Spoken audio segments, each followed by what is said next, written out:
No, what's going on? Sampar, in meetings all day, and then I'm heading out to California in 4 hours.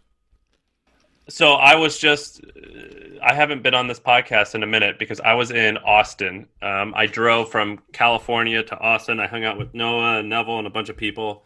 And now Noah is coming to Malibu or I'm coming to somewhere SF like. for a month, and then I'm going to go to Malibu for a month. Where are you staying in San Francisco? Andrew Chen's house in Nob Oh, Hill. that's right. You told me. I've decided that I'm gonna get rid of my apartment in San Francisco and I'm gonna live in different cities for 1 or 2 months each. We're copying each other, Sam. You went bald, so I went bald. I'm moving places, so you're moving places. I need to get glasses, a dog. Well, yeah, you need you need a few things. I need a few things. You're funny. We know each other well, but can you tell the listeners who you are? What is up, you sexy listeners? Noah Kagan.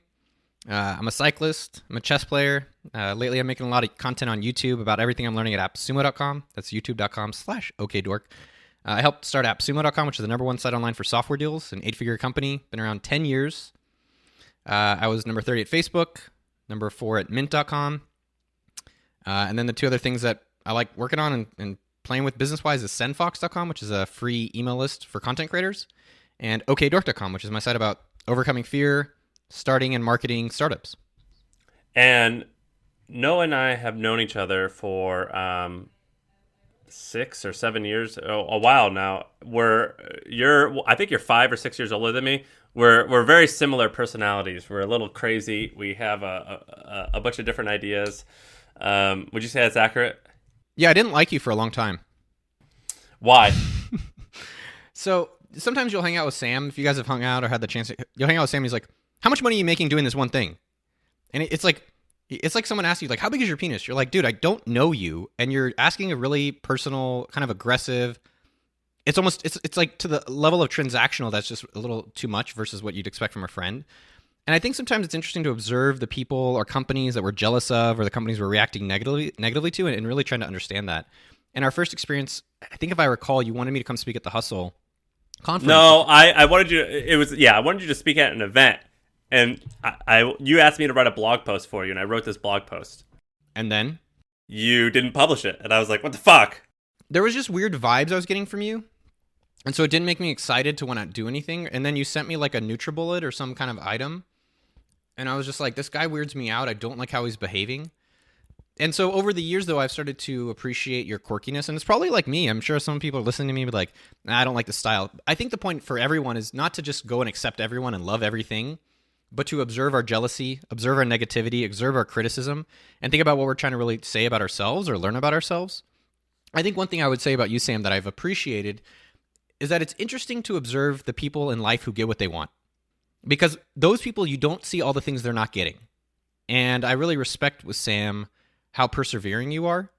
I think there's a lot of times where I'm like, oh yeah, this guy's going to, there's so many people I'm like, oh, they're going to quit soon. And I definitely, the hustle wouldn't be anything without effort. And I think without you just kept going and won't stop. And I think more people have to, some people are like, well, I don't have that. I'm not Sam Power. I'm not Noah Kagan. I'm not, it's like, yeah, you're yourself, which is even better. And it's just finding the things that you never want to give up on. So find your hustle, find your AppSumo, find your okdork.com, and just find something you'll never quit on and then go for it. And that's one thing I've definitely appreciated watching your journey from afar. You said you didn't like me, or I rubbed you the wrong way. Were you saying that? And then you said jealousy. You're saying because you think I was jealous of you, or you jealous of me? No, I think at the time I just found you kind of, I was uncertain of your motive. Dude, it's been in like 6 years, so I'm not exactly sure. I think everyone's favorite story is themselves. So if you ever want to talk to someone, be like, hey, you know what I noticed about you? And they're like, what? But I think feedback is a whole nother thing. We can talk about that. I think I just had a weird vibe and I didn't know what your intentions were. And I think what was interesting is like other friends of ours were like, oh yeah, he is a good dude. And he is, but I was like, I guess I'm missing something. So we're going to talk about business in a second, and I think this is kind of an interesting conversation but I think that what has brought us to be friends is our mutual friend Neville Medora, who is both of ours best friend. He was the best man at my wedding, and you have you have a brother, but he probably, had it not been for your brother, he probably would be in that category for you as well. And so it's interesting how like we both see how we're loyal to one person, and that brings like good qualities out of each other. I think Neville said I'm his number one. I don't know if you talked to him recently. Well, we can fight over that if you want. Is that what he says in bed to both of us? He's like, no, I never said he said I was number one, but we're both loyal to similar people.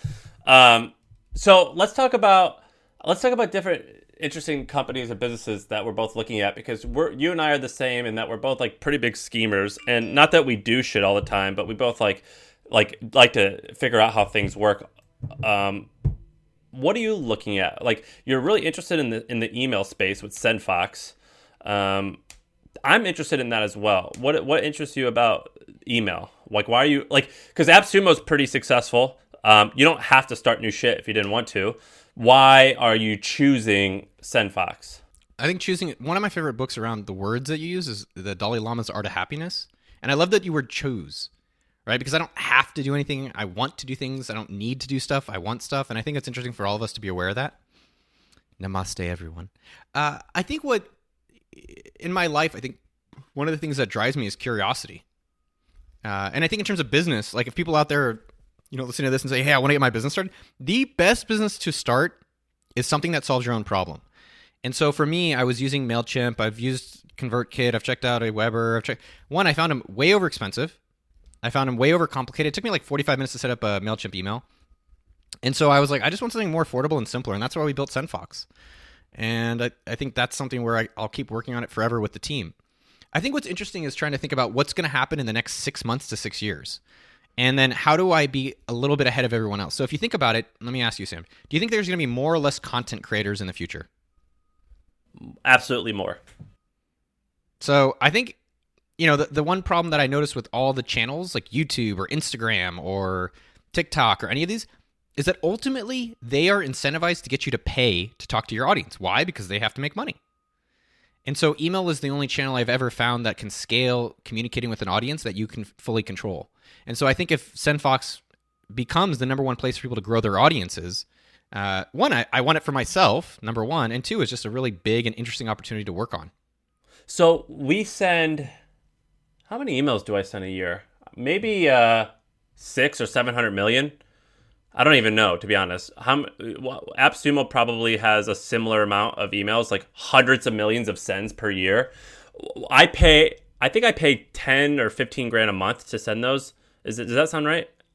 I don't really know. I think there's two things that are more interesting to me. One, I've been focusing more on the total audience that you have available, because email is a component of your audience, right? So you actually have like Hustle on Facebook, Hustle Instagram, Hustle YouTube, Hustle Podcast, and your total active audience, and there's overlap. That number I'm actually more fascinated with. And the second thing with email, I think the metric cost is one thing, but I think the metric that you said SendFox was trying to make it cheaper because you were more surprised affordable. at how I don't like the word more cheap, affordable. More affordable. Yeah. How much does that cost to send? I'll tell you. If you take 0.0002 and then times that by how many emails. So the thing that MailChimp and ConvertKit and all these guys, so 0.0002 times your number. So they make money if you don't send emails. Because they make money off your subscriber. Of course. And so yeah, the way so SendFox is free, and then we're a one-time payment because most people don't actually email. And so we're trying to fix that and work through those kind of challenges with people. But the other thing I think people need to think about in terms of growing their community or starting a newsletter, like if you don't have one, start it today, use sendfox.com, number one. But the second thing is, the number that's the most important is not your email list size. It is your active email list size. So it is the amount of people within 3 months that have opened and clicked your email. Because, I've had hundreds of thousands. I think in my total lifetime of OkDork, I've had 175,000 subscribe to the newsletter. My active audience is only 55. Think about that. And that's what we do too. But we churn people every 3 months. Like we sunset them. Like where we send them an email and be like, hey, we're gonna take you off this list. What percentage is it? I don't know off the top of my head, to be honest with you, but I know that I could tell you this though. So like our open rate's really, really high. Right now it's like 55%. And I think the average person stays 2 years. So you could somehow figure out what that is. Yeah, but like if we don't get them on the hook right away, then they're never gonna get on the hook. How do you get on the hook? Your welcome email needs to be really good. Your thank you page after they sign up needs to be really good. You know this shit. This is what you did. No, it's good, dude. Here's the thing: I'm still learning. Even your unsubscribe page needs to be great. Which you didn't you have a really good unsubscribe page? Yeah, but I gave up on that one. I think the thank you page and your welcome thing are like the two of the most neglected pieces of marketing. Yeah, I call them like you have to make the forgotten parts really good. So like your thank you page, your welcome email, your unsubscribe page, just like little Easter egg shit like that. That needs to be good What do you recommend for those? to make them good. Yeah. Well, so I get accused of stealing CD Baby's email, welcome email, which I didn't even know what that was. But then when I saw it, I realized, oh yeah, I totally understand why people think I stole that. But my welcome email was like a really detailed welcome email that it was like really long and explained what happened when you signed up. And it was pretty funny. And like if you Google like the Hustle welcome email, a lot of people wrote about it. People seem to like that. So just like being creative and writing long form content about what happened after those types of things when those people signed up, it works pretty well. But so let's say like ConvertKit. Let's say ConvertKit is doing $20 million a year in sales, which ConvertKit's awesome because I like the guy who started it. I like ConvertKit, and they reveal all their revenue numbers. If they're doing 20 million in revenue, like you said that you were trying to make SendFox more affordable. I have no idea how much do they actually charge. Or how much are they? What's their COGS in order to send all those emails? 0.002. It might be 0.00015 times how many emails they're sending a month. The profit is all on the people who don't email. It's basically, I think of email marketing companies as very expensive hosting. You're basically paying a lot of money to host zeros and ones and digits that don't cost anything. And so I think more importantly, if people are trying to start businesses, like that's a really interesting business to start. It's also an interesting business to disrupt. Like I think Substack has done amazing with it, coming at it from like, hey, email's actually free and we're going to make money on the subscription part. So you don't have to pay for email anymore. Same with SendFox. It's like it's mostly free, and we're focusing more on like YouTubers and podcasters. So it's like, who are the audiences that aren't really emailing enough or don't know how to email for this specific type of audience? I think a market for that is musicians, bands. I think there's a huge, like, if you look at the money where musicians make it, it's in concerts, and they're horrible at notifying you when they're coming into town. You have to serve a customer that I think you have an understanding of. I think a lot of these entrepreneurs out there are like, oh yeah, let me go help musicians. I'm like, one, I don't know shit about musicians. I'm learning to play piano. It's right here. But the point being is, like, I think we it's not that you shouldn't go outside of your comfort zone. I just think that there's easier ways of success, and I think too many people make it too hard on themselves. And it's just like, go into your own problems or go into problems of people around you that you have easier access to. What about have you been looking into AMP for email? Yeah, some of this stuff. I mean, I also, there's also talk about, hey, email's dying and all this stuff. I'm like, I don't know, people are still using it left and right. I've seen AMP where it's like a little bit more of dynamic and faster loading emails. I think the most important thing about email is not necessarily the layouts and all that stuff. I think the most important thing is, how do you build a relationship where people are expecting your email? Where like, if I stopped emailing or the hustle didn't come, they're like, something is wrong with my day. And until you get to that point, you're probably worrying about the wrong problems. Yeah, I mean, that's the hard part, obviously. That's like, how do you that's just about creating good shit. But I still think the whole AMP thing is actually super interesting. What I'm working on is a few ways to hack it, because I kind of am obsessed with like storytelling in email. And so what can you, like, if you think about what is a GIF? To me, a GIF is a movable image that has no sound. Well, so is most of the video that you use on Instagram, on Facebook. It's just audio, or it's just video with no sound, like, because a lot of times you don't even click. And so what I'm interested is, how can I use AMP to tell a story in an email in a video format, or like all these other hacks like that? That's incredibly interesting to me. I think there's something there with that. The thing that we've been doing with SendFox that we've been building in is, there's kind of like two major components that I think are lacking in email. So number one is, how do you build in like what the Hustle and Morning Brew have, which is build in referrals. So we've basically built that in so anyone can have their own referral engine within emails. By the way, that was a huge pain in the ass for us. I know. So we built it and it works, and I'm doing it on OK. So if you go to sendfox.com/Noah, you can see how it looks, or sign up for yourself, and it's built in for free. I think the second thing that we're observing, so what everyone wants is like, how do I grow my audience and how do I send consistent emails? Because if you're not sending something weekly, you get forgotten. And in this age of attention, we're all fighting for it. And so we built this thing called weekly newsletter template, or I think they're branding it smart campaigns. And so the idea there is that we suck in all of your social information and we look at what's most popular, and then we basically just like we recommend like, hey, here's the 3 things that you should email your audience this week. And so that's what I do every Wednesday. I just pull my 2 of my favorite things and 1 of someone else's to try to spread joy and love and build relationships with people I don't know yet. How many people are working on SendFox? I think there's 2 developers, 1 designer. David is the GM, maybe like 6. So, Hey, did you see Hey? Obviously, you saw that. So, for those who don't know, Hey.com, it's a new email service. It's pretty neat. I don't know if it's going to be big, but I think it's cool that they are trying that. I think it actually will be big, but that's irrelevant. What that company did, it started by 37 Signals. They have a team of like 50 people, and they make money through Basecamp, I think, right? That's their main thing. Yeah. And they've used all those profits to fund Hey, which I don't know how many engineers they had on that. Probably a lot, actually. It's pretty robust already. At my company, what I'm trying to do, we're taking all of our profits and we're launching more stuff. How are you figuring out how much of your profit to allocate to these side projects like SendFox and like these new products? So the way that we've approached it recently is a little bit more structured. The question that we ask is basically 2 things. 1, can we make our money back within 18 months? Got it, 18 months. So will we make break even, money back 18 months? And secondly, is it at least a 7-figure decision? So is it at least, if it's not a 7-figure opportunity, we won't do it. The reality is the majority of the money is best spent into whatever's making the most money from a capitalist standpoint. Some of that stuff is short-term versus long-term. And so with SendFox right now, we made our money back immediately because there was only 1 developer part-time and 1 GM. And then as it started becoming more profitable, it was like, all right, well, let's make sure it's a 7-figure business.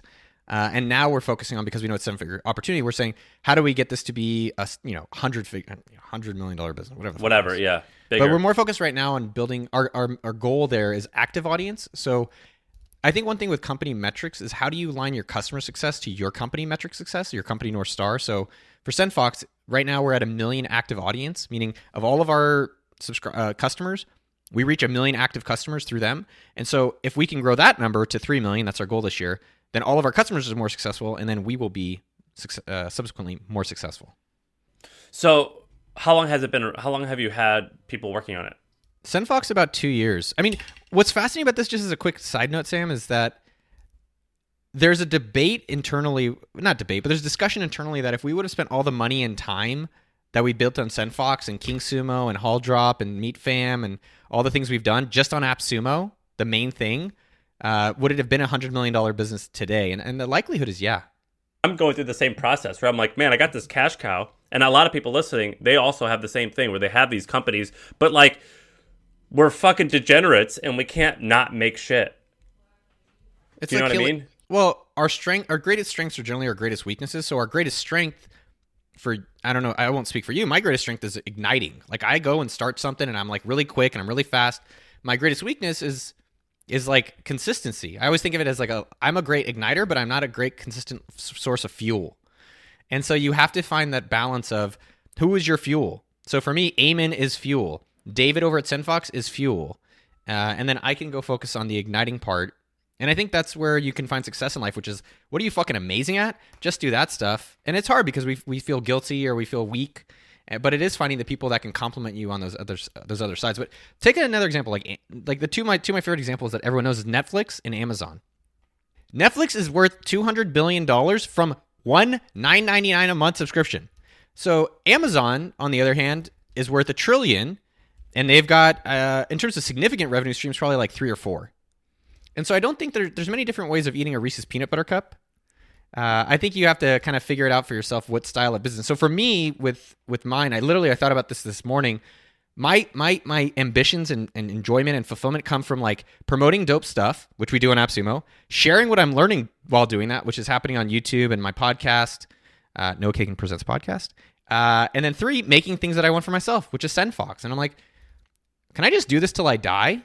Or maybe I'll do this till if I can live forever. And I think that's what we're all striving for. Can I ask you, I did a pod recently where I talked about delegating and hiring like a CEO and general managers. I've learned how to do this through reading a few books. I learned how to do this from talking to David Hauser, who we're friends with. I learned how to do it through talking indirectly, like learning from you on how to do it. Like I would talk to Eamon, I would talk to you a little bit about it, I would talk to Neville. What was your process like for doing that? Because you have 3 or 4, how many GMs do you have, or whatever you call them? I think there's 3 GMs right now. So there's Hall Drop, there's AppSumo, and then there's SendFox. David does SendFox and King Sumo. I think what's actually interesting, taking a step back, how many CEOs do you think there are in Amazon? CEO title or job descriptions? People who were CEOs in their own businesses that are now running divisions of Amazon. I don't know. Yeah, exactly. And so the people that want to start their own businesses, if you can figure out how to align their incentives and their motivation within your business, is how you create $1 trillion business.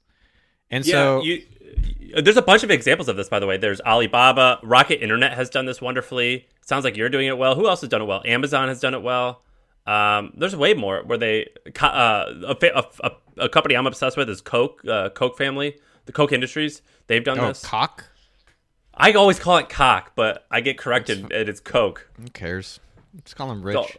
The old white fucks. No, I don't know if they're fucks, but I think in terms of delegation and leadership, I actually think one of my superpowers is just like observations of greatness. So here's something, it's like, who fucking cares about Noah? I think what I would do as a listener, and this is what I still do this day, I'm almost 40 and I still do this. Anytime you notice anything impressive, reach out to the person. That's it. And over your lifetime, figure out, how the fuck do I get around that guy or girl? And I think that will lead you to an easier chances of greatness. Because it's a lot harder to like go out and try to like date and find people just from the ground up. It's much easier if you're like, man, like, you know, the people I worked at Facebook, honestly, the best ever. Literally the best ever. And so it's like, oh shit, I need to figure out, I haven't been able to keep around them because we had a falling out, obviously. But it's like, all right, how do I have more of that? So like Garrett's the lead developer on SendFox. He built a WordPress plugin that I bought for like $100, like 6-7 years ago. And then I said, hey, can I pay you like $25-$30 an hour to fix it? And he was so impressive. And he did it for a year. And I told Chad, my business partner, I was like, dude, this guy is fucking fire. And I was like, we just need to hire him full time and let him do whatever he wants and pay him whatever he wants. And it's pretty much what we've done. Now he works in SendFox and his output is remarkable. And so I think with GMs and things like that, I'd say ultimately it's like you want to find the people that blow you away. But those people basically, you want the people who want to run their own businesses. And then 2 things. You want to give them a challenging goal, and then you want to give them some boundaries, and then leave them alone. And it's the simplest and most complicated thing to do. Can you elaborate on that more? Because I've hired a president of my company, and it's pretty great because like I get just all the shit I don't want to do, he likes to do, so it works out well. Where I struggle is I still like get into his way. I'm like, hey, this sucks. You need to fix it this way, this way, this way, and this way. Are you doing that with your people? So let me correct you. They're not my people. The people who you work with. Yeah. I think that's a big difference. And I know it might sound like, no, but I think I never say employees. I never say it's mine. Is there the technicality of, do I own more of the business than others? Yeah, but I think if you want people to be leaders, they have to lead, and they can't ask for permission to do it. You know, a lot of times one of my favorite lines that I've been saying in the company lately is people ask me something. I'm like, who's in charge? I say this a lot. I probably say this at least once a day. I'm like, who's in charge? And they're like, me? I'm like, yeah, damn right it's you. Don't fucking look at me. I don't know.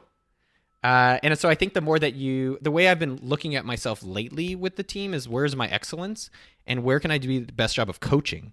And I hate when I've heard that, because when I've heard that, I'm like, what does that mean? What are they coaching? And so let me be specific. So with Dork, like I've hired a team of 4 people to help build out my brand and to help spread the message of overcoming fear and starting businesses. And these people went through the gauntlet to get the job. I'm clear on where they want to go. I'm very clear on where they personally want to go. And so my job is to help them get what they want. And it's kind of like the Jim Rohn quote. If I can help them get what they want, I can get what I want. And so I think I learned this when I got rejected from Microsoft as a job.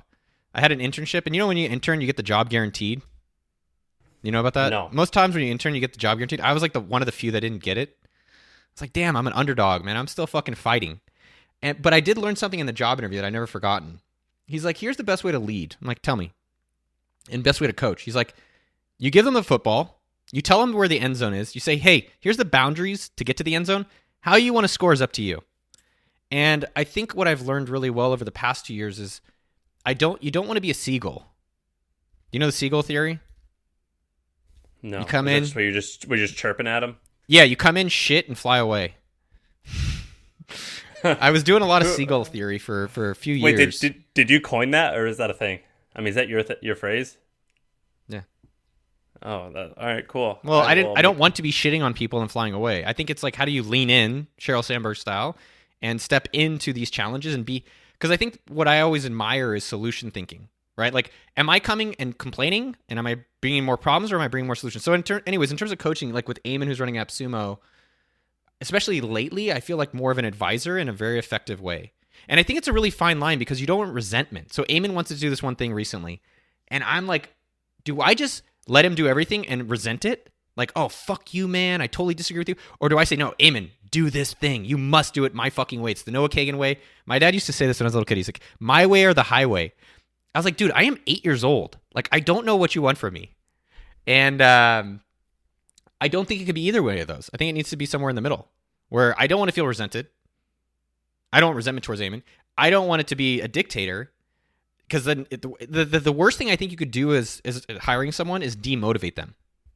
That is probably like one of the dirtiest things you could ever do to anyone, is like and I've done that twice to Eamon and Chad, and they both said it to me, and I felt really bad about it, and I felt really like I don't want them working for me. I want them waking up thinking about it and loving it, which is what you want from a lot of people in the team. And so I think with Eamon, ultimately, it's saying like, how can I, like, a lot of times we have goals, he has boundaries, budgets, and then the question I ask is, how can I be most helpful? And so really kind of coming from that approach, because at the end of the day, if he's driving the results, I don't give a fuck how he plays the game at the end of the day, as long as the score's looking good and it's within the boundaries. So Sean is joining us now. Go ahead, Sean. I think you have. I'm a student at the moment. Yeah, I think Sean had something to say. First, what's up, Noah? Hey, buddy. Sorry for joining late. I've been following your blog for a long time. I remember you wrote a bunch of shit that was like, I walked away from $100 million or whatever it was. I didn't walk away. I got fired, but yes. Yeah, my $100 million mistake or whatever it was. But I've pointed to a bunch of your tools, and so I just want to pause for a second and say, one of the ways I got good at marketing is by stealing your shit. And if somebody out there wants to get good at marketing, especially content marketing, go read the stuff about how you built Mint and, just how you built your own personal brand. Just go observe the meta of what you were doing. Look at some of the spreadsheets that you linked out. That shit's actually pretty useful. And there's like a fine line usually between like, I always have this like big skepticism when somebody spends so much of their time telling me how to do something. I'm like, well, how much of your time are you actually spending doing that thing? Are you one of those people who you get rich teaching other people to be rich type of thing? And the thing I liked about you and a few others that we vouch for on this podcast is, no, there's some people who actually have done it. They've actually grown shit from scratch to scale several times. They've probably fallen over and failed a couple times. But they just like to talk. They like to share. And they like the feedback loop of sharing out that knowledge and those experiences, and they're legit. And so I would say, like, go to the archive. I haven't read any of your new stuff, but go read the archive, the OG shit, because it was really good. Thanks, brother. Yeah, I mean, I think one of the things I'm doing recently in terms of marketing, I think overall, when I fill out applications, like I was filling out, I'm signed up for relationship therapy, start next week. She's like, what's my occupation? And I always write engineer, because that's what I always dreamed of being. But I don't think I'm smart enough. So I faced it when I was filling it out, I deleted that and I was like, marketer. Marketer always seems kind of like the therapy starts here. You wrote engineer. You're not an engineer. What? Okay, let's forget your relationship. Nah, What's going on? So anyways, I think what I've accepted, it's not that I've ever been a marketer. I'm a promoter of greatness, and I'm looking for it and I'm sharing it and I'm exploring it in myself. I think the thing that I've done recently it's marketing 101 is with my YouTube. That's been like our big focus. So I think there's a few things in marketing. I'll say 3 things that I think are simplest. That's not a real word, but number 1, have a just singular goal. Facebook did it. AppSumo.com has done it. And I think even recently with my Dork World and helping people overcome fear and start businesses, I'm kind of like having a bunch of goals. I'm like, here's our TikTok goal. Here's our Instagram goal. Here's our email list goal. Here's our organic traffic goal. Here's this. I'm like, what is our most important goal? And I was like, just even pick one for some period of time. And so I think I've come into that realization, like, let's just pick YouTube and just be okay with that. And guess what? That'll rise all other ships. So don't be ignorant of those other ones, but just focus on one. Second thing is that as I was doing a lot of this content recently, which has gotten me really fulfilled, and it feels good, feels great. On YouTube or okdork.com? Mostly YouTube, mostly in YouTube world. The second thing that's been most critical, and this is really hard because everyone says they do this or wants to do this but doesn't. Who is my audience? Who is the audience that I really want to be helping and communicate with? Because on one hand, I want to connect with like 9-figure CEOs and 10-figure CEOs. And I actually don't think there's a lot of content of how do you go from 7 to 8 or 8 to 9, and I can share how we do it. But that audience is really small, and they don't really need as much help. And so we've realized like our audience is dudes, 25 to 40, that have tried to start a business, that haven't been successful, that are afraid of failing, and need a little bit of help. And so I think the second part of marketing that I've gotten revisiting is who am I really trying to talk to? And what are the words? So like here's some words that we've even identified that our audience resonates with. Rat race, freedom. So I'm like, really? All right. Self-doubt. So those are some of the things that I'm thinking about. And then the third part that we're thinking, and I think this is applicable for every business, is what is your unique strategy of success? Like, so with that, we have two parts. One, what's our core messages that this is our unique like bread and butter that you will know. I was talking with Ramit about this, and he's like, you have so many messages, just pick 3. So I was like, all right, challenges to overcome fear, $1 million weekend, and behind the scenes of an 8-figure company. That's the 3 that we're going to do, and that's it. And then the second part of wait, say that again. So those 3 are the 3 what? So basically, let's take a step back. So 1, what's your goal? Pick one goal. Number 2, who is your customer? Number 3, what is your core messages that people know you for? So for me, those are the 3 that I'm going to be known for. Challenges, which I always tell people to do the coffee challenge, which is ask for 10% off when you buy coffee. You're going to be afraid. You're going to learn about yourself, and you're going to grow. Secondly is behind the scenes of an 8-figure company. So like, how do you like that? There's not a lot of people that have that experience, and I can do that. And the third part is how do you actually get $1 million business or $100, $1 million business started in a weekend, which I've done many, many times, and I can share, which is unique. And then the last part of this marketing equation that I think I'm exploring and revisiting around all these things is what is my unique strategy, or what is my strategy of doing that? I think where I've been very successful is I just do a lot of stuff and eventually something works. But I think I will be even more successful slowing down, being a little more thoughtful with these things. And so our unique strategy lately has been to do the fast stuff, but on lower risk items. So basically tweet and Instagram and LinkedIn post fucking everything, like throw it all out there unlimitedly. And then based on what works, aligning to our core messages, that's what we'll go deeper in. That's what we'll write a blog post about. That's what we'll do an interview about. That's what we will do a YouTube video about. And so it's just having a higher likelihood of home runs. Interesting. I'm curious. So how old are you now? You said you're almost 40? I look and feel 32, but I'd say I'm about in physicality in our society 38. Not physicality, in our whatever traditions, I'm 38. Okay, cool. I'm the human opposite. years. I am 32 and I look and feel 38. So you do look 38, bro. I'm trying to go the other way. So I said that with love. So if you were 21 again, 21, no network, no name brand, you're starting up from scratch, and you don't have to go the same pathway you went. I'm curious, if you had the luxury of picking any path, now that you know of so many more paths than you probably knew about when you were 21, what path would you go down? Honestly, I think I'd copy my path. Which would be what? So you're 21, what do you do? I'll tell you exactly what I did. I didn't know what the fuck to do. So I went and tried a bunch of stuff out to figure out what to do. I think one question is what delta would I have chosen, and I'll tell you exactly what that was. So at 21, I didn't even know what a BS was. I got it from Berkeley. I was like, oh, Bachelor of Science is cool. Everyone kind of follows a stream, right? Like when you graduate from college, which I think less and less is becoming important. Everyone's like, oh, get a job, go to Intel, go to wherever. And I was like, okay, I guess that's what everyone's doing. But I've always wanted to start my own company. I just didn't know what to do. And so I think the 2 things that I did really well when I had that day job at Intel was I used that as my investor. And the 2 things I'd recommend is that I started a lot of businesses. So if you're like, I don't have any idea, 2 things you can do. 1, go to sendfox.com and start a newsletter and send an email once a week for 365 days or for 52 weeks. That's number 1. Or number 2, go on YouTube, take the Ryan Holiday Challenge and post a video on YouTube for 30 days. Start there.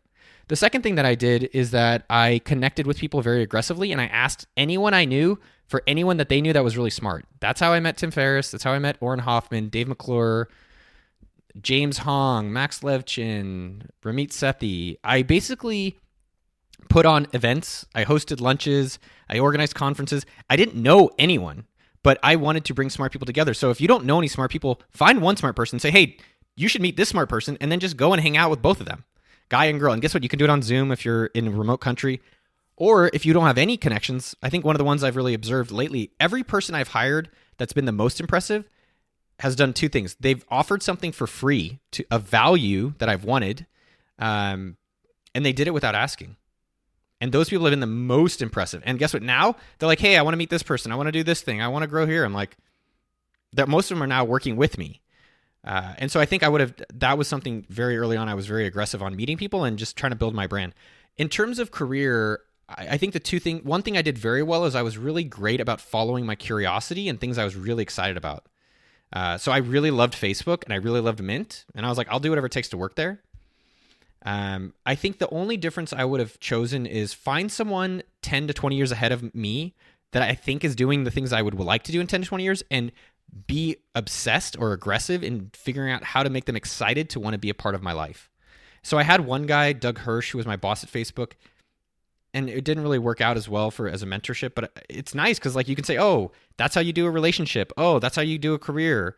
And it'll shortcut it. You just have to figure out the real most important thing is how do you get them to give a fuck about you? And the best way to do that is help them with whatever things they're working on. You want to hear something crazy, Sean? I don't know if you know this, but I don't know if Noah knows it, but I created my company, which is it's an okay company. It's been good for me. It started because Noah had a blog post about organizing conferences. And I was like, what was it called? It was called like how I made $90K hosting a conference or something. Was that it, Noah? Mm-hmm. I made $250,000 in conferences because I didn't know I was going to make money doing them. Yeah, so I saw that and I was like, well, I had a book club at the time, and I was like, well, I've been hosting these meetups, but I don't make any money from it. I should like make money off this thing. And so I started my company, and I've made millions of dollars personally off conferences because of that blog post. And more importantly, or maybe not more importantly, I met actually all three people on this call and most of my friends and coworkers. Because of that blog post? Because of that blog post. I met Neville because of that blog post. Neville, the best man at my wedding, I met because of that. Good for you. So what you're describing of what you would do and how basically you described like hosting events, and which is similar in the same vein as posting content. I did the same thing and it made me millions of dollars, and it met all my best friends that way. Awesome. I mean, I think the only other thing that I was doing at the time that I think everyone should do. So number one, build your brand in some way. Even if you're not trying to be a personal brand, I think practicing writing is a skill you can use in sales, you can use in development, you can use in design, you can use it almost literally forever. I think the connections, very valuable. Literally, probably the reason I'm a multimillionaire is because I've been able to meet and help people and connect people, connecting and meeting. But the third thing was that I was starting a lot of businesses. And I think what's beautiful is especially earlier in your life, your cost of living is so damn low. And my cost of living is still damn low because I haven't grown up in some ways and I'm maturing in certain ways. That it's so low that you should take a lot of risk very early on in trying a lot of things out. So like when I was working at Intel, I was doing this college consulting. I did a thing called ninjacard.com. I was putting on these conferences that I charged for. And then I was working at Mint. I started doing the Facebook apps. Like I did all these games and I started making a lot of money. And I was working at morning. I was working on weekends. I was working at lunch. I was working at nights. I kept going and I kept trying a lot of different, and eventually after probably 2.5, 3 years, graduated in 2004, and three years later, my side hustle finally became my main hustle. Did any of those, like we actually have a good friend, Encore. I don't know if you know him, Sean, but me and Noah do, who did the same thing about the online, he did like the Facebook apps and Facebook games. And when I think of that shit, I'm like, dude, that is just some scammy get rich quick shit. Is that an accurate assessment of what those were? And because I was too young to be doing that shit in 2010 or whenever it became popular, or I wasn't interested in the internet. Is that an accurate assessment of what those were? I think what's interesting is like, how do you become a part? I think what's more interesting about the Facebook games, besides whatever people spam or not spam, is like, how do you be around the tidal waves? So I think where I've been very fortunate and lucky is that in my career, either I'm an ambulance chaser or I'm like a visionary or I'm maybe a little bit of both. Where like I was in the Facebook game world, I was in personal finance world, I was in social networking world, I was in SaaS world with Sumo, I was in e-commerce world with, some of a Shopify. And lately I'm back in content world. And I think what's been the beautiful part about that, in AppSumo, I've been in the software world, which has been amazing. I think the amazing part about that is that it's opened up a world where my life is more rich, not rich even monetarily, just like rich, like fulfilling because of all these really cool people I've gotten to connect with. Like I got to meet this guy, Nick Nimmin, and I'm going to talk with him on Friday about videos. And then I've got to meet this guy, Javier Mercedes, who lives in Austin, who came over and showed me how lighting, like, okay, look, let's switch lighting here. Let's switch lighting here. And I think what's amazing is try to figure out which category is going to either be big or which category you're interested in, and then how to interject yourself in that conversation. So you're like, well, no, I'm not a developer. I don't have any e-commerce products to start. Guess what? Start a fucking YouTube channel reviewing those products, or start an Instagram account where each day you just post, hey, here's my favorite e-commerce product today, here's why. Or start a newsletter on sunfox.com. Like, hey, here's my weekly e-commerce product of the week, and email that company saying, hey, I just promoted you this week. One of the easiest things that anyone, especially early on, can do is flatter people. Legitimately, don't just bullshit, because it's obvious, but just flatter. Hey, I love your stuff. That's an easy way to open the door, and then do what you can to start helping people. And so I think I've been lucky and intentional about what am I curious about and what's becoming more popular and how can I connect with people that are inspiring me. I would also say, like, Sam, I wouldn't call those that Facebook game era, because there's a whole bunch of other friends that we have that started or like kind of caught their first big wave on when Facebook platform opened up. Like the very first episode of this podcast, Sully, that's how he caught his big wave, was he made a Facebook app called Superlatives, and it was about, saying which of your friends is most likely to end up in jail, or goofy stuff like that. Or I know some of the LOL apps guys listen to this, and they they were the fastest growing company in the world at the time, probably. Like, oh my God, you launch a product and get to 10 million users in a day, and that just breaks your mental model of the world. And so I think two things. A, you're right that the people who go there were the type of people that sniffed out interesting spaces before they're proven out. So if you're that type of person, you're going to end up in a lot of those types of situations. The second is you get this crash course on hypergrowth and marketing in a way that's like you can't learn. Like this guy the guy who sold TBH to Facebook recently. He tweeted this thing out yesterday that was like, it was good. First time social app founder. He's like, oh, we're going to build a platform for intellectual conversations. It's like, I get 23 users and 5% retention.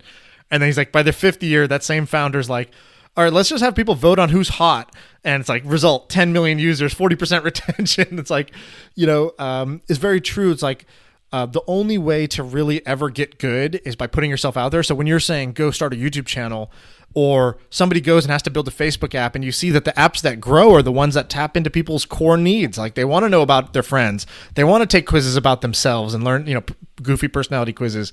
And it's the person on the sidelines who's like, oh, all that stuff's dumb. And what they're missing is that they don't sort of figure out, at the end of the day, you get rewarded for giving people what they want, not what you want people to want. And then the second thing is that if you really want to get good at anything, you got to be in like the eye of the storm. And these new platforms are these areas where there's a lot of growth, a lot of action happening. That's where you sharpen your skills. So, you might not have ever made money off the Facebook games, right? Like you got a bunch of users and ever lasted. I made money. Well, you might have made money. I think the question is I think you need to pick, are you trying to make money or are you trying to learn? Because I think sometimes when you're young, you're like, well, I want to make money off this person. It's like, well, maybe there's a lot more long-term dividends by just trying to focus on what you can learn. But also, wouldn't you say, like, I've seen this in my life, sounds like you were in the same, where it's when you're trying to make money that you end up learning, because you're trying to do something hard and you learn the hard way, like what actually works and what doesn't, versus if you just say, I want to learn. A lot of times people take a very sort of passive or intellectual approach to it. Now, that's different than saying, I want to make money, so I take this job at Intel that pays me a guaranteed 6 figures or whatever it is. You may not learn the most doing that path because you're not actually challenging yourself in the same way. But I think the two things I would highlight there is that I think there's passion or interest or curiosity, and then I think there's opportunity. And I think I've chased opportunities to make money, which have been fleeting. They've been profitable, but fleeting. And I think when you're in your 20s, you should do those. frankly, you should just do the things that are like hot and exciting if you think you want to make money. And then in your 30s, you start reflecting more like, wow, mortality is real. What's really important? And I think you'll come back to finding, how do I work on problems and things that I want created for in my own world? And for you, that's what? That's helping people sort of overcome their fears to start businesses? Is that or is it one step removed from that? No, it's exactly that. It's like, I want to be on the ground level, helping people overcome fears, start businesses and marketing in businesses. I love seeing the underdog succeed. I love seeing like this guy, Ali Abdal, is a popular YouTuber, or I love seeing companies like Meat Fox who got promoted on AppSumo and now they have a business around it. Or Phone Wagon is a popular one today for doing phone calls. And that guy Ali, he's great. He's I think he listens to this podcast, but he's a doctor, right? He's a doctor YouTuber, or is that? Yeah, is that dude, him? he's so impressive. He's like, people are like, I don't have enough time. This guy's a full-time professional doctor making 3 high-quality YouTube videos every week, and he engages an audience, and he's he's just very genuine. I really enjoy. Can you spell his name? AliAbdal. And I think it's interesting is that you have to think about, on the reverse of that, how do you become someone that people want to meet?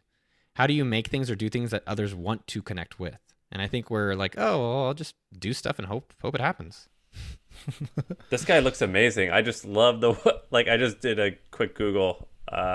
Dude's dope. Dude is just dope. I love this guy. He's just like... I found him because he blogged like, hey, here's some cool shit I found this week, and our podcast was in it. And so I was like, okay, who's this guy who's giving us a shout? And then I checked out his YouTube channel, and I was like, wait, this guy's amazing. Well, I think that's something that even in my newsletter every week now, we have a section where we promote other people. I think the more that you can go and... This is one of those things that's like stupid obvious, but no one does it. It's like, go help a bunch of other people, and there's a good chance that you'll be able to connect and get a lot of things you want. Like the quote that I heard yesterday that was like really powerful to me was like, your rewards in life will be exact proportion to your contribution. That's interesting. I don't know if it's true though, because I feel like you can definitely make money by like some bullshit Facebook app. You know what I mean?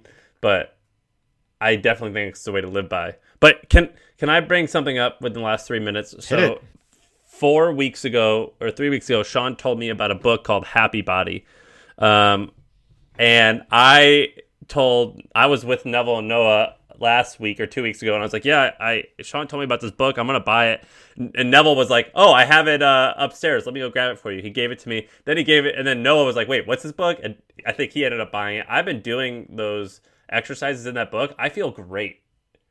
Have you guys been doing that? So basically, I literally it's like just got the book yesterday, so I have no idea what you're talking about. Oh my God. What I'm realizing is I on this podcast said I had scoliosis, and I had like 30 or 40 people reach out to me, say they also have scoliosis.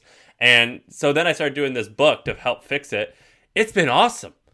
My back feels so much better. Does your back feel better, Sean? I never had back pain, so I wasn't doing it for that. I just I read the philosophy and I was like, oh, I vibe with this. Like, this makes sense to me. I don't feel like I'm being sold to. I think this seems like one of those like fundamental truths about the way your body works and how you should like sort of tune it. And so I started to like it. But I haven't been like doing all of those exercises. I've been swimming a bunch, but like I haven't been doing those exercises in there. But yeah, if your back hurts, give it a shot. Like back pain is one of those like, quality of life ruiners if you have it. And so, you just got to try fucking everything if you have back pain. Well, Noah was talking about getting older and trying to feel younger. And before this podcast, he took his shirt off and showed me his body. And that's what we do. That's what real friends do.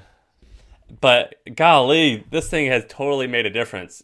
I'm not getting paid to say this, but that shit's awesome. All right. So Noah, let's ask you then, what has been the best either decision, purchase, change, like that has lifted your quality of life on a day-to-day basis that you've done, that comes to mind, recent memory? I think there's probably I'll say 3, and then I got to jump off. So number 1, buying my Tesla. I think it's not about the Tesla, but I think it's about, we're conditioned that like materialism is evil. And I think it's more about, is there ways that we could use money to make our lives better? So I think that's been really powerful for me to like, wow, really enjoy something versus getting the cheaper, like, I like Miatas and I have a Miata in the backyard, but it's like nice to have something amazing. And I wonder what else in my life can I have that would be amazing and that I can also be amazing. Cause I think it's something to say about what does your stuff say about you? I think the second thing I would think about is journaling, right? So I've been using Bear app. I think one of the you guys asked for 3 business opportunities. One of them is technology advisor. There's so much new tech, new cameras, new everything. Like I think you can go make a lot of money coaching people and How do you teaching spell Bear App? Bear.app or Bear App Notes. I've really enjoyed I literally journal 5 days a week. And it's been really helpful to understand myself better and learn my interests and motivations and fears and all this stuff. And then that those two have definitely been powerful. I'm trying to think of the third thing that's really, and I think the third thing that for me has really changed my life is observing where I'm living and how much my space affects my energy. So I've been renting Airbnbs, and I'm going to be moving because I'm like, there's something there about your space and how much it can impact you professionally and personally. Guys, I got to go. I love you guys. AppSumo.com. Thank you, Sean. Let's stay on, but Noah, let's come back again and actually talk about some business stuff because this is awesome. And I also want to do the other thing. Thank you. Have a good day. All right, guys. You too. See ya. Thanks, Sean. Bye. You want to talk about anything Noah said, Sean? A lot of it is really relevant to me because I think the things he's talking about, like the thing he spent 15 years doing now, is building up this audience, this putting out great content that's going to help people, and distills down his wisdom. Like, okay, if I learn something, the act of me trying to teach it to somebody else will help me learn it better. I think that's the vibe I get from him. That's what I want to do. That's what I find most enjoyable in my life anyways. So personally, I thought that stuff was interesting. If you're not trying to be a content creator, I don't know how useful that part will be for people, but honestly, these are pretty universal, tactics to get shit done and get shit out there, and be an action person. And so, yeah, I like his message around being an action person. I wish we had gone into ideas because I think he is a kind of an idea starter, like he said. I'll actually bring up something that he mentioned that is not related to any of the self-help stuff, which I enjoy. But so he talked about his space and buying a nice car. So I think I just spent 3 weeks living in Austin. I think I'm gonna give up my place in San Francisco, and I'm gonna spend 4 to 8 weeks in different cities and see what happens. So I'm gonna buy a car. I don't know what type of car I should buy, but I'm gonna buy a nice car and I'm gonna drive all over the country. Yeah, that's great. I'm all for it. I want to ask your opinion on that, but also to the listeners, if you want to rent my apartment, I'll give it to you for 6 months. It's $4,000 a month. I live in Glen Park. It's a lovely neighborhood, and it's furnished. And I have a gym here, a home gym, a really nice one. So message me on Twitter if you want to rent it. Otherwise, I'm going to give it up, and I don't want to. But dude, you should charge a premium. This is sleep in Sam Parr's bed for $8,000 a month. Actually, get that good juju. Yeah, no, there is no Maybe I should. Fuck, I just blew my. Yeah, I paid. He's willing to accept 4, guys. He's willing to accept 4. I just blew my. No, I wasn't gonna make money on it. You just cover the expenses. Austin is amazing. More people should. I don't know what. Sometimes I'm like, it's way better there. So a couple years ago, I made a decision to do something similar, where I was sitting in San Francisco, and I was like, why am I just here all the time? Like, life is so big, the world is so big, and so. So I told my girlfriend at the time, and I was like, let's go, now my wife, but at the time we were just dating, I think. And I was like, let's go live in South America for the next 6 weeks. And I'll just work from there. But let's just go pick a cool city that we are not going to live in long term. I don't want to move, but I want to go live there. And I was like, wait a minute, I can live there without moving. And the way that San Francisco works is like an arbitrage where you can Airbnb your house or your apartment, and you could make more. You could literally live for free somewhere else in the world, get a free vacation. So that's what I did. I went for 5 or 6 weeks. We lived in Buenos Aires, Argentina, and we just lived there like a local, not exactly like a local, kind of like an expat, but it was better than it wasn't a vacation. It wasn't like go sightsee, take a bunch of photos, and leave after 5 days. It was like, okay, we're going to live here. Like, what's the coffee shop we should go to? How do we get groceries? And that was just a way better experience. I was like, I'm going to do this every year. But then 1 year was like, oh, we're getting married. And then I had a kid. And now I don't know when I'm going to do it. So wait, but you did do it. I did do it for 1 year. And I plan to do it again this year. Now that my child is a little bit older, I think we can go do it now because she's almost a year old. So I'll do it again. So my logic is I'm only going to go to places I can drive to for 2 reasons. 1, Corona, and 2, my dog, who I consider part of my family. He's old, and I would not want to leave him behind. And I don't know if you can bring a dog. You could probably bring a dog to some European countries, but in a lot of places they have a 3-week quarantine thing. But you could get to Canada. You could get to Mexico. That's cool. Well, so I would move to Mexico City in a heartbeat. Have you been there? I've never been, but everybody who I know says the same thing. It's like amazing.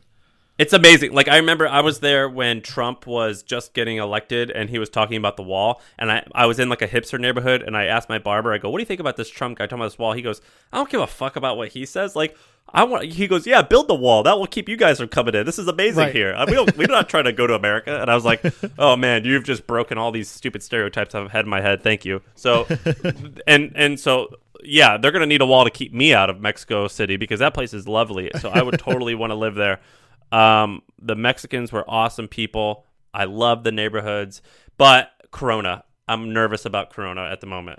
Yeah, Corona, and before this, it was what's it called, Zika, which like people didn't really care about, but Zika's scary as shit. Especially if you're like, we were gonna have a kid, we knew that, and Zika, like basically you can become a carrier for a year or so and pass it to your baby. So that was like a scary thing. So that killed it 1 year, and now Corona. It's like I don't know when I'm gonna do it, but I'm gonna do it. I think I'm gonna do Canada because I trust the Canadians around Corona. Where? Vancouver, somewhere remote. Who knows? because but why would you do remote Canada when it's like the same shit as like Montana, isn't it? I also don't. I also would go to Montana. Man, Montana's cool too, but I don't mind that. That's a change of pace. What car should I buy? Should I do this in a F-150 truck? Should I do this in a Subaru that I like put off-road tires on? What should I buy? I thought about a Tesla. Well, that doesn't come out till 2021, and I want to leave in August. You could do the Tesla SUV, or you could do the F-150. I think that would be hilarious. Although that's kind of cramped and not the most ideal. Why not do an RV? F-150 is 4-door. You can get a 4-door. But a Tesla would be fucking horrible, wouldn't it, for a 3,000 mile trip? Why? Because wouldn't you have to pull over every 300 miles for an hour? The superchargers are pretty fast, and it goes like, I think the new ones or whatever go like 600 miles or something crazy. It's interesting. Maybe I would do that. Yeah, definitely do it in something that is not your usual. Well, that's what Noah said that inspired me. I was like, I'm not gonna penny pitch. I'm gonna buy the nice shit that I want. Yeah, you're just waiting for somebody to be like, you know what's cool? Buying cool shit. It's like, that's right. That resonated with me too. I'm always doing like penny pitching shit. So I need to step that up. You want to go over anything else?